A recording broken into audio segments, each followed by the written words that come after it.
नमस्कार, मैं हूं वंदना पांडे और आप देख रहे हैं के न्यूज इंडिया। और आज हम अपने स्पेशल प्रोग्राम में बात करेंगे महिलाओं का उत्थान, अल्पसंख्यक का कल्याण। महिला वो शक्ति है, वो सशक्त है और वो भारत की नारी है। ना ज्यादा में और ना कम में है, वो सब में बराबर की अधिकारी है। इस संकल्प के साथ मोदी सरकार ने नए भारत के निर्माण की तरफ अग्रसर होते हुए देश की विकास प्रक्रिया में आधी आबादी की भागीदारी को सुनिश्चित किया है। वर्तमान में महिलाओं के विकास से संबंधित विमर्श बदल चुका है और प्रधानमंत्री नरेंद्र मोदी के नए भारत में महिलाएं अब न केवल योजनाओं की लाभार्थी हैं, बल्कि लैंगिक विषमताओं को पीछे छोड़ते हुए विकास की योजनाओं का नेतृत्व भी कर रही हैं। वहीं अल्पसंख्यकों के कल्याण के लिए सरकार के प्रयास सराहनीय हैं। अल्पसंख्यक कल्याण की दिशा में सरकार के कारगर कदमों से लोगों की जीवन शैली में बड़ा बदलाव देखा जा रहा है। के न्यूज की एक खास पेशकश आपको दिखाते हैं।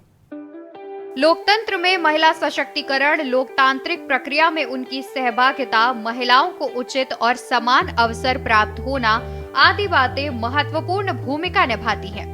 इस बात की महत्ता को केंद्र में रखकर महिलाओं को सशक्त बनाने के लिए लोकतंत्रात्मक शासन प्रणाली के मूलभूत ढांचे के अंतर्गत कानून व विकासात्मक नीतियों का निर्माण और विभिन्न योजनाएं एवं कार्यक्रमों की पहल की जाती रही है। बता दें कि महिला सशक्तिकरण के लिए राष्ट्रीय नीति 2001 को अस्तित्व में आए लगभग 2 दशक हो गए हैं। इस बीच देश दुनिया में कई तकनीकी और सूचना तंत्र में आए बदलाव के चलते भारत के सामाजिक आर्थिक ढांचे में भी महत्वपूर्ण परिवर्तन आया है।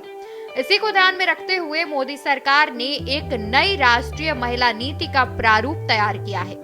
महिलाओं को आर्थिक रूप से आत्मनिर्भर बनाने के उद्देश्य से मोदी सरकार ने अपने 2 कार्यकाल में कई योजनाओं की शुरुआत ही नहीं की, बल्कि असरदार और जमीन पर लागू भी कराया है।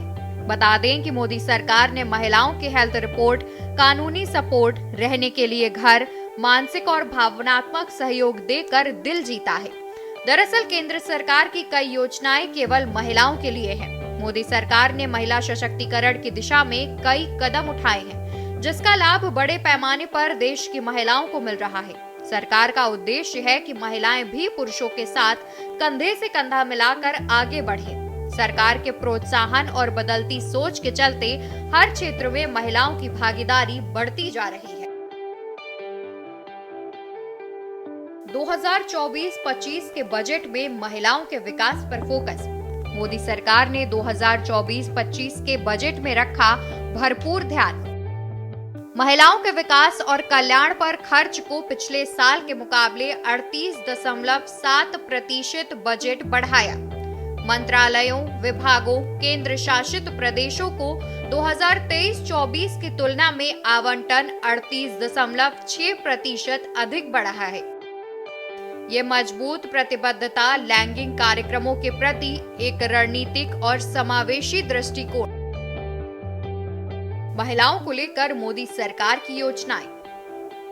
बेटी बचाओ बेटी पढ़ाओ योजना, सुकन्या समृद्धि योजना, महिलाओं को 33% आरक्षण, महिला सम्मान बचत पत्र योजना के जरिए 2 लाख रुपए तक निवेश पर 7.5% ब्याज, ग्रामीण महिलाओं के लिए महिला शक्ति केंद्र स्कीम, मैटरनिटी लीव 12 की जगह 26 हफ्ते, प्रधानमंत्री मातृ वंदन योजना, गर्भवती महिलाओं और स्तनपान कराने वाली माताओं को बच्चों के जन्म पर 5,000 रुपए, मुस्लिम महिलाओं के लिए 3 तलाक पर कानूनी पाबंदी, प्रधानमंत्री उज्ज्वला योजना के तहत मुफ्त एलपीजी कनेक्शन और सिलेंडर, महिला ई हार्ट स्कीम, महिलाओं के लिए कई स्टार्टअप स्कीम, महिला पोषण अभियान, महिला हेल्पलाइन स्कीम योजना, सुरक्षित मातृत्व आश्वासन सुमन योजना,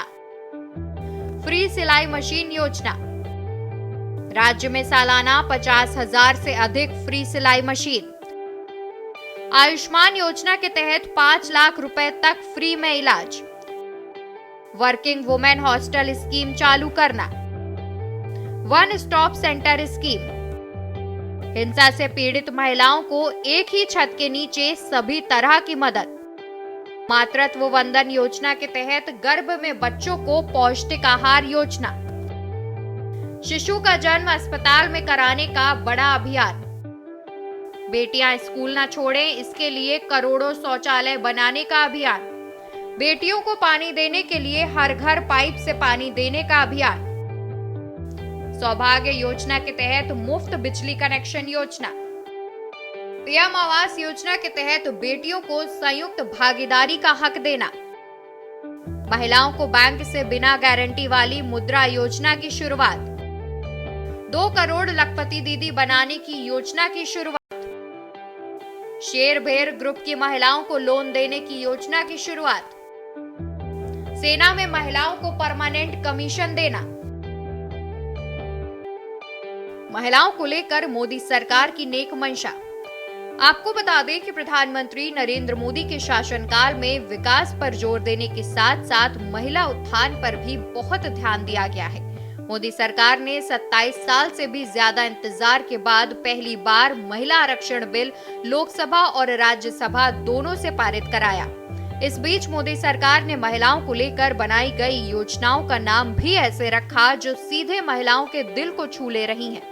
बेटी बचाओ बेटी पढ़ाओ योजना, प्रधानमंत्री उज्ज्वला योजना के जरिए महिलाओं को गैस सिलेंडर देना, जनधन योजना के तहत खाता खुलवाना, मुस्लिम महिलाओं को लेकर 3 तलाक को कानूनी रूप से खत्म करना जैसे विधेयक ने पीएम मोदी के कद को बढ़ाया। केंद्र सरकार की योजनाओं का प्रभाव। योजना से 20 करोड़ से भी ज्यादा महिलाओं, 5 करोड़ से ज्यादा स्कूली छात्राओं, 11 करोड़ से ज्यादा कामकाजी महिलाओं को लाभ। प्रधानमंत्री उज्ज्वला योजना महिलाओं के लिए मोदी सरकार की सबसे सफल उज्ज्वला योजना है। 1 मई 2016 को उत्तर प्रदेश के बलिया से इस योजना की शुरुआत हुई थी। इस योजना के तहत आर्थिक रूप से कमजोर गृहिणियों को रसोई गैस सिलेंडर उपलब्ध कराई जाती है। अब तक देश के 8.3 करोड़ से ज्यादा परिवारों को इस योजना का लाभ मिल चुका है। बता दें कि 1 फरवरी 2021 को वित्त मंत्री निर्मला सीतारमण ने बजट में उज्ज्वला योजना का लाभ 1 करोड़ और लाभार्थियों तक पहुंचाने की घोषणा की थी। बेटी बचाओ बेटी पढ़ाओ योजना।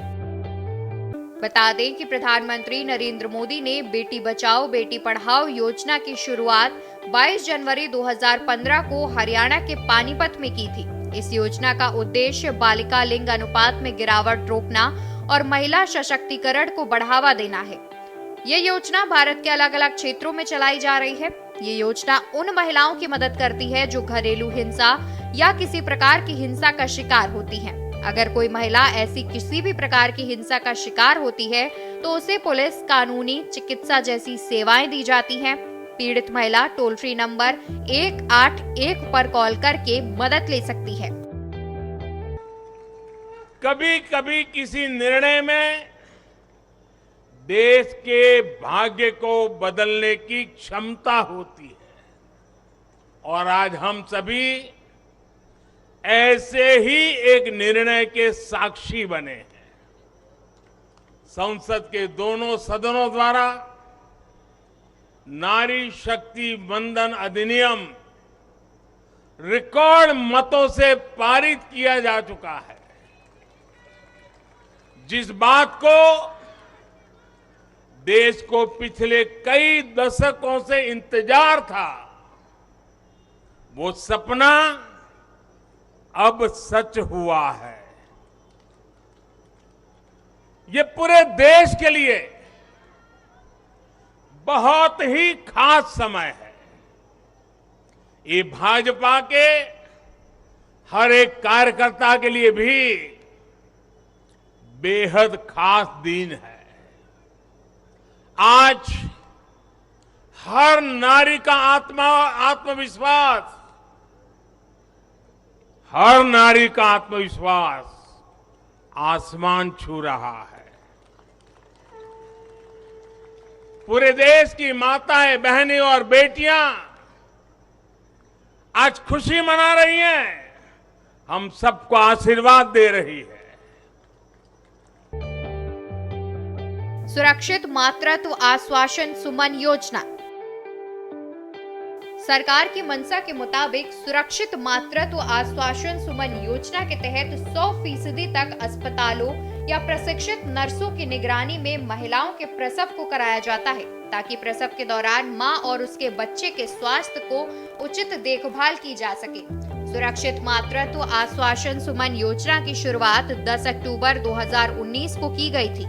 इस योजना के अंतर्गत गर्भवती महिलाओं, नवजात शिशुओं की जीवन सुरक्षा के लिए निशुल्क स्वास्थ्य सेवाएं सरकार द्वारा प्रदान की जा रही हैं। इस योजना का उद्देश्य माता और नवजात शिशुओं की मृत्यु को रोकना है। महिला शक्ति केंद्र योजना। ये योजना महिला एवं बाल विकास मंत्रालय की ओर से साल 2017 को लॉन्च की गई थी। ये योजना महिलाओं के संरक्षण और सशक्तिकरण के लिए तैयार की गई है। इस योजना के तहत गांव-गांव की महिलाओं को सामाजिक भागीदारी के माध्यम से सशक्त बनाने और उनकी क्षमता का अनुभव कराने का काम किया जाता है। ये योजना राष्ट्रीय, राज्य और जिला स्तर पर काम करती है। महिला सम्मान सेविंग सर्टिफिकेट स्कीम, इसके तहत महिलाओं को 7.5% इंटरेस्ट रेट दिया जाएगा। इस बार के बजट में पीएम आवास योजना के लिए करीब 80,000 करोड़ रुपए रखे गए हैं। ये राशि देश की लाखों महिलाओं के लिए घर बनाने में काम आएगी। भारत में बीते वर्षों में पीएम आवास योजना के जो 3 करोड़ से अधिक घर बने हैं, उनमें से अधिकांश महिलाओं के ही नाम है। आप कल्पना कर सकते हैं, वो भी एक जमाना था जब महिलाओं के लिए न तो कभी खेत उनके नाम होते थे, न खलिहान उनके नाम होते थे, न दुकान होती थी, न घर होते थे। आज इस व्यवस्था से उन्हें कितना बड़ा सपोर्ट मिला है। पीएम आवास ने महिलाओं को घटते आर्थिक फैसलों में एक नई आवाज दी है।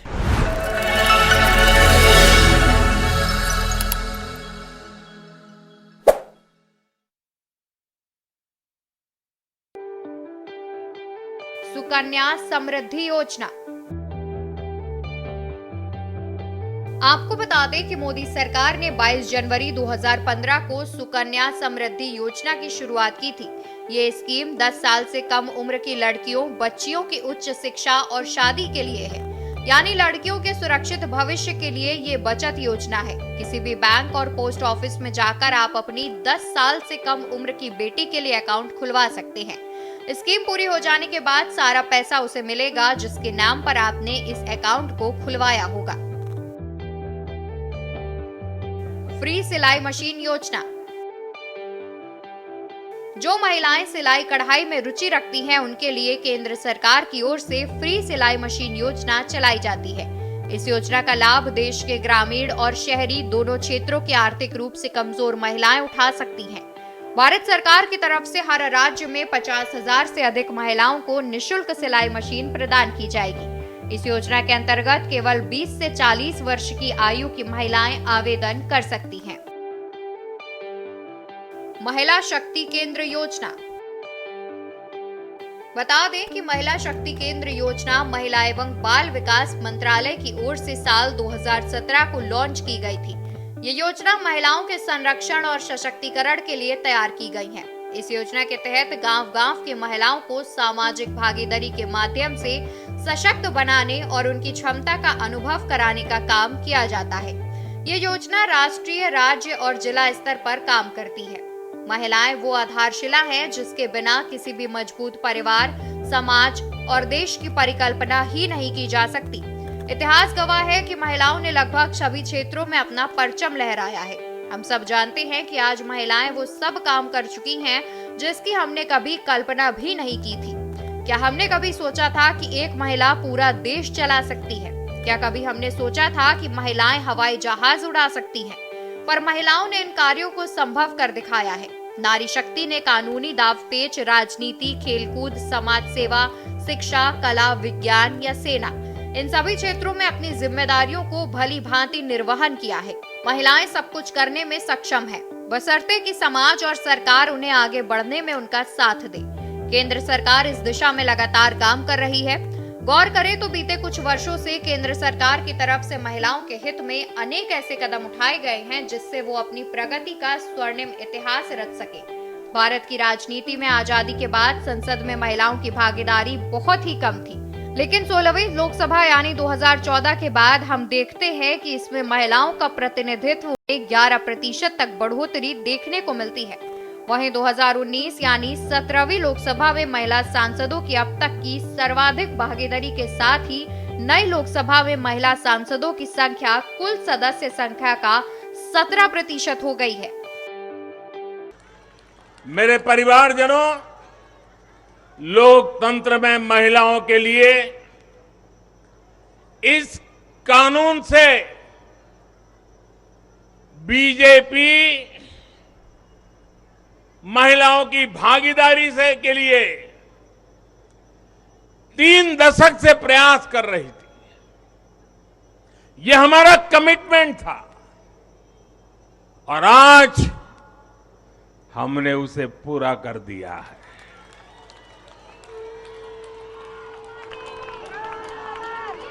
महिला आरक्षण सुनिश्चित कराने वाले इस कानून की राह में तरह तरह की बाधाएं थी, दशकों पुराने अड़ंगे थे, लेकिन जब नीयत पवित्र होती है,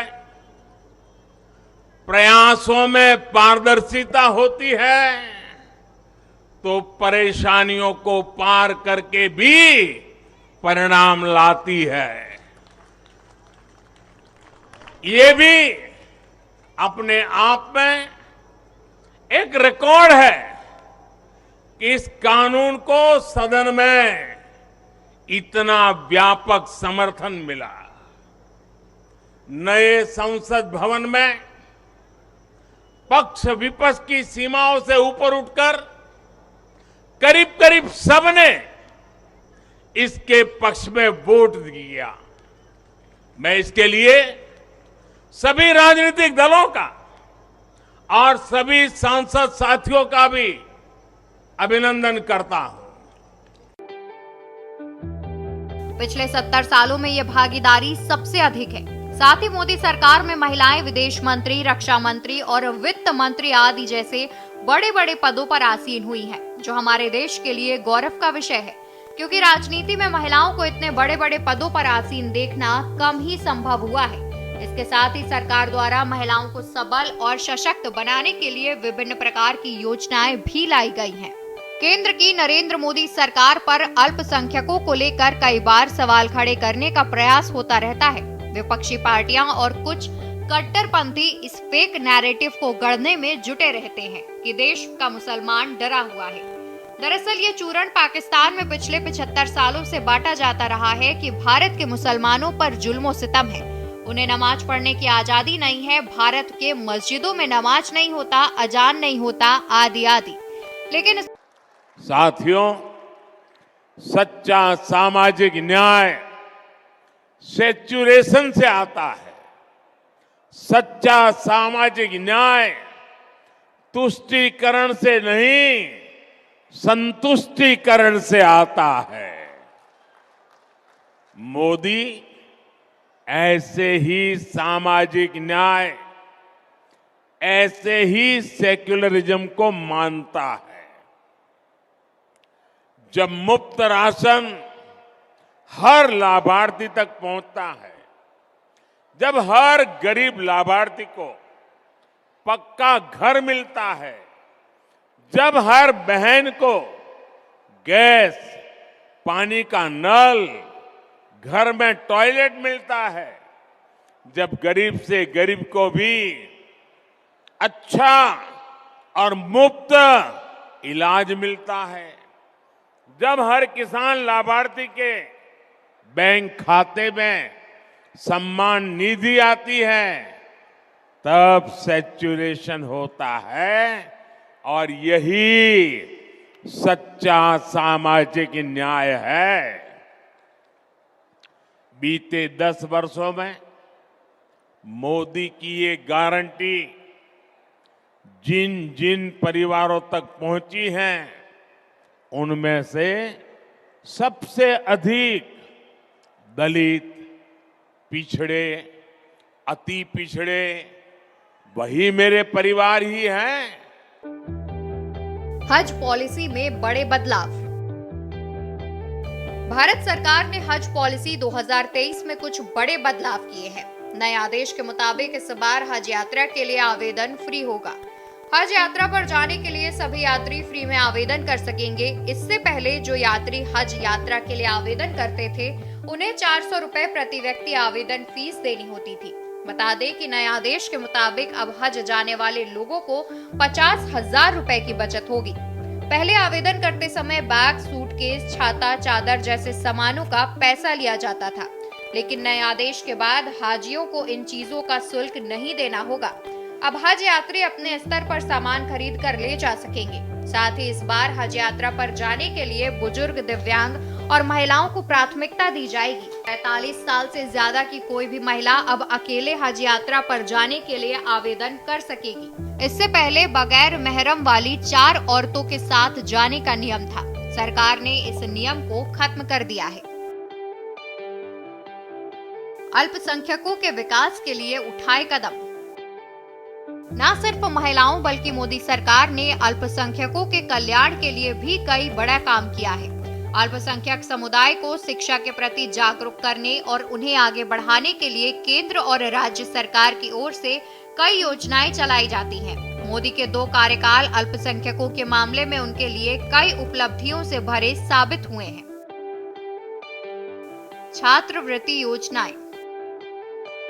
अल्पसंख्यक समुदाय को शिक्षा के प्रति जागरूक करने और उन्हें आगे बढ़ाने के लिए केंद्र और राज्य सरकार की ओर से कई योजनाएं चलाई जाती हैं। इसी में से एक छात्रवृत्ति योजनाएं है। ये योजना उन विद्यार्थियों के लिए है जो आर्थिक संकट के कारण उच्च शिक्षा प्राप्त नहीं कर पा रहे और अपने सपनों को पूरा करने में असमर्थ हैं। अल्पसंख्यक कार्य मंत्रालय अधिसूचित अल्पसंख्यक समुदायों से संबंधित छात्रों के शैक्षणिक सशक्तिकरण के लिए 3 छात्रवृत्ति योजना चला रहे हैं। प्री मैट्रिक छात्रवृत्ति योजना। ये केंद्रीय क्षेत्र की एक योजना है जिसके तहत पिछली परीक्षा में 50% से ज्यादा अंक लाने वाले और माता पिता की वार्षिक आय 1 लाख रुपए से अधिक नहीं होने वाले छात्र को स्कॉलरशिप दी जाती है। इस योजना के तहत 30% छात्रवृत्ति छात्राओं के लिए निर्धारित है। साल 2014-15 से 2021-22 के दौरान कुल 4,43,50,785 स्कॉलरशिप को मंजूरी दी गई है। पोस्ट मैट्रिक छात्रवृत्ति। इस योजना के तहत आर्थिक रूप से कमजोर मेधावी छात्रों को पोस्ट मैट्रिक स्कॉलरशिप का फायदा मिलता है। इस योजना के तहत राज्य सरकार और केंद्र सरकार अध्ययनरत अनुसूचित जाति, अनुसूचित जनजाति, पिछड़ा वर्ग और अति पिछड़ा वर्ग के प्रतिभावान छात्र छात्राओं को छात्रवृत्ति प्रदान करेगी। इस योजना के तहत नवीनीकरण के अलावा हर साल 5 लाख नई छात्रवृत्तियां प्रदान की जानी है। इसमें लगभग 30% छात्रवृत्तियां छात्राओं के लिए निर्धारित है। 2014-15 से 21-22 के दौरान कुल 57,06,334 छात्रवृत्तियों को मंजूरी दी गई है। प्रधानमंत्री विकास योजना। ध्यान देने के साथ सभी अल्पसंख्यक समुदायों के लाभार्थियों को लक्षित किया गया है। इस योजना को 4 चरणों में लागू करने की योजना बनाई गई है। प्रधानमंत्री विकास योजना। कौशलता और प्रशिक्षण, क्रेडिट सहायता के साथ नेतृत्व और उद्यमिता, विद्यालय छोड़ने वालों के लिए शिक्षा, मंत्रालय की PMJVK योजना की सहभागिता में अवसंरचना विकास में स्कूल छोड़ने की संख्या 70% थी, जो अब घटकर 30% से भी कम हो गई है। सीखो और कमाओ।